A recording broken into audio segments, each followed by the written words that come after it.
नमस्कार बंधुरा एनास किचेने आपनादेर आबारो एकबार स्वागत। आशा करी आपनारा सबाई खूब भालो आछेन। प्रतिबारेर मतो आबारो फिरे एसेछि नतून रेसिपि निये। और आजके निये चले एसेछि एकदम एकटा नतून रेसिपि आलुर डाल।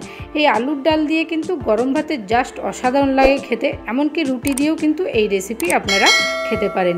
এই রেসিপিটা একদম খুব সহজেই একদম অল্প সময়ে তৈরি করে দেখাবো। তার জন্য ভিডিওটি কিন্তু স্কিপ না করে শুরু থেকে শেষ অবধি দেখতে থাকুন।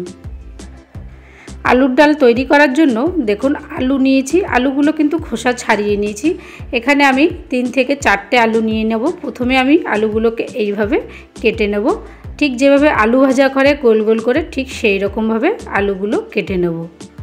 এরকম পাতলা পাতলা করে आलू भाजार मतो केटे निते होबे। এই দেখুন সব কাটা হয়ে গেছে। आलूगुलो এবার সেদ্ধ করে নেব। তার জন্য কড়াতে পরিমাণ মতো জল দিয়ে দিলাম, দিয়ে দেবো স্বাদ মতো নুন, 4টে কাঁচা লঙ্কা দিয়ে দিলাম, হাফ চামচ হলুদ গুঁড়ো।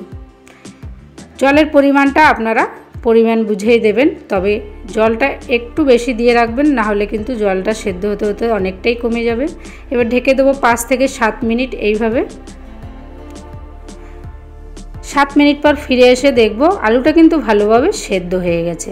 এরপরে কাঁচা লঙ্কাগুলো আমি তুলে রেখে দেবো, না হলে কিন্তু কাঁচা লঙ্কাগুলো কিন্তু একদম ভেঙে যাবে, যার জন্য কিন্তু ঝালটা বেশি হয়ে যাবে। এবার আলুটা একটা এইভাবে চরকির সাহায্যে আমি ভেঙে দেবো ভালো করে, যাতে কোনো রকম আলুগুলো একদম গোটা না থাকে। এবার একটা হাতার সাহায্যে এইভাবে ভালো করে আরও ভেঙে দেবো। এই দেখুন পুরো মিহি হয়ে গেছে আলুটা। आलू भेंगे देওয়ার পরে দেখুন কতটা ঘন হয়ে গেছে। এর মধ্যে কিন্তু এবার পরিমাণ মতো জল দিয়ে দিতে হবে। এরপরে কাঁচা লঙ্কা দিয়ে রাখলাম দুটো। ঝালটা আপনারা অবশ্যই বুঝে দেবেন, তবে খুব বেশি ঝাল কিন্তু ভালো লাগবে না। কিছুক্ষণ ফুটতে দেব, 2 থেকে 3 মিনিট। একটু পাতলা থাকতেই নামিয়ে নেবেন, না হলে কিন্তু একদম ঘন হয়ে যাবে। এবার একটা পাত্রে নামিয়ে নেব। এদিকে কড়া গরম হলে দিয়ে দেবো সর্ষের তেল। ফোড়নে দিয়ে দিই শুকনো লঙ্কা, 5 ফোড়ন হাফ চামচ, আর একটা পেঁয়াজ কুচি। পেঁয়াজটাকে ভালোভাবে ভেজে নেব। হালকা লাল লাল ভাজা হলেই কিন্তু আলুর ডালটা দিয়ে দেবো। এবার দিয়ে দিলাম আলুর ডালটা। এরপরে 2 থেকে 3 মিনিট ফুটিয়ে নেব। খুব বেশি ফোটাবো না, তাহলে কিন্তু ঘন হয়ে যাবে। স্বাদ মতো চিনি অ্যাড করব, অবশ্যই স্বাদ অনুযায়ী চিনিটা দেবেন, তবে খুব বেশি কিন্তু মিষ্টি ভালো লাগবে না। তবে বাড়িতে যদি ধনেপাতা থাকে অবশ্যই একটু ধনেপাতা কুচি অ্যাড করবেন, জাস্ট অসাধারণ একটা স্মেল আসবে এই আলুর ডালের মধ্যে দেওয়ার জন্য।